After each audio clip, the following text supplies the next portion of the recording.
This is a 2-bedroom, 1.5 bath that I just had a tenant move out of, and it's re-rented. The tenant's moving in a day or two. He's actually having some car trouble, but he will be moving in soon. This house my dad actually bought as a foreclosure.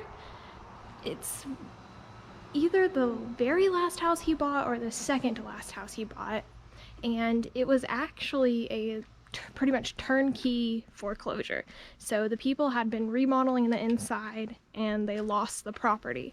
Kind of sad, but my dad got a good deal.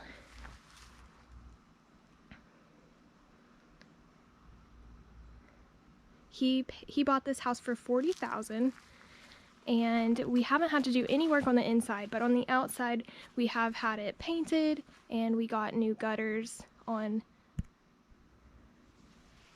the house, and we also replaced the septic tank. Oh, and we put a new roof on. So pretty much everything you could do on the outside we've done, and then on the inside we really haven't had to touch the inside.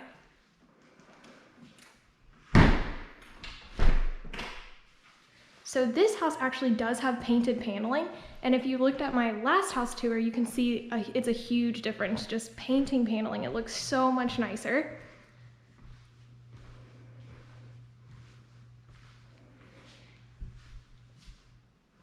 This house has a really open floor plan. Supposedly it's 900 square feet up here and 900 square feet downstairs. So the house is supposed to be a 1,800 square feet. It really doesn't feel that big to me, but that is what that's what the assessor's office, and they have, I double checked on the website and that's what it says. I don't know, you guys let me know if you think it's smaller than that.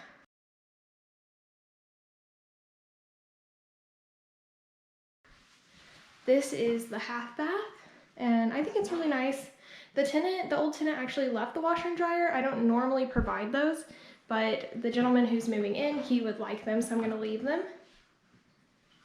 But it's a really nice bathroom, and the granite countertops are nice.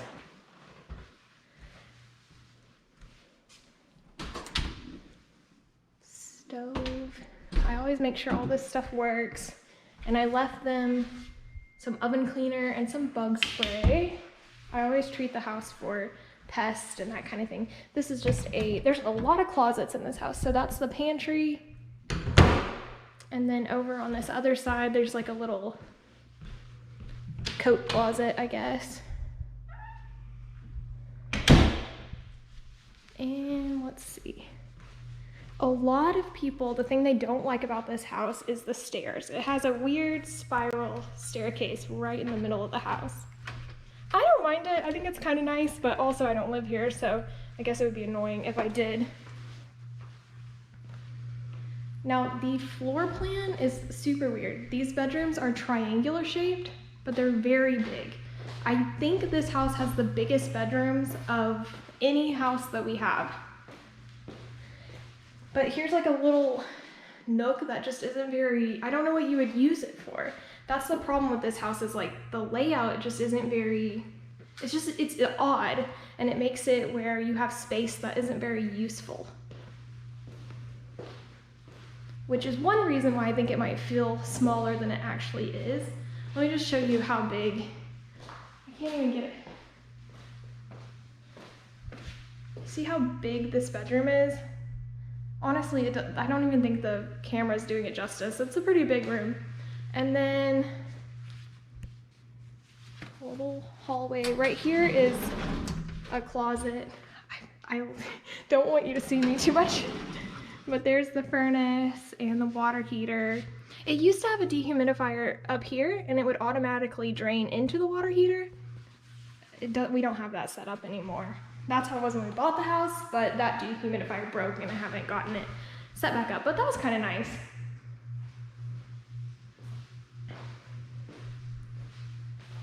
Another closet. This bedroom's a little bit smaller than the other one, but it's still a really good sized bedroom. And another closet. This one doesn't even have any shelves in it. I feel like you put like your vacuum cleaner and stuff in there. I don't know. And then this bathroom. It's really a very nice bathroom, but there's almost no storage in the bathroom. There really needs to be a linen closet down here, or I don't know, even just a cabinet or something would be nice.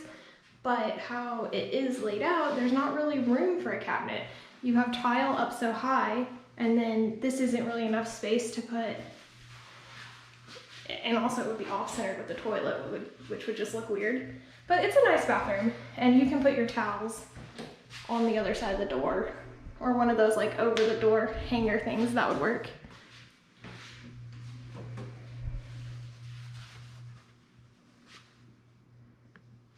Yeah, that's the house. So this house had been renting for, actually my dad had it rented for $595, which was really high back then for our area, but it's a nice house, so I guess he was able to get that much. And then I rented it out to a lady, and I rented it for $550, but she was an excellent tenant, and she left it just, I mean, I didn't have to do any cleaning really, a little bit of cleaning. I replaced a couple more deck boards, but nothing major. But I rented it to her for $550, and she lived here for 3 years. And then now I am renting it to the person who's moving in. He's another Army veteran, and I'm renting it for $650. But he's also only doing a 6-month lease. I could have rented it for a year, but I just thought this guy was he was the best tenant of all the applications I got. And I don't mind to rent it short term as long as I know they're gonna leave it in really good condition.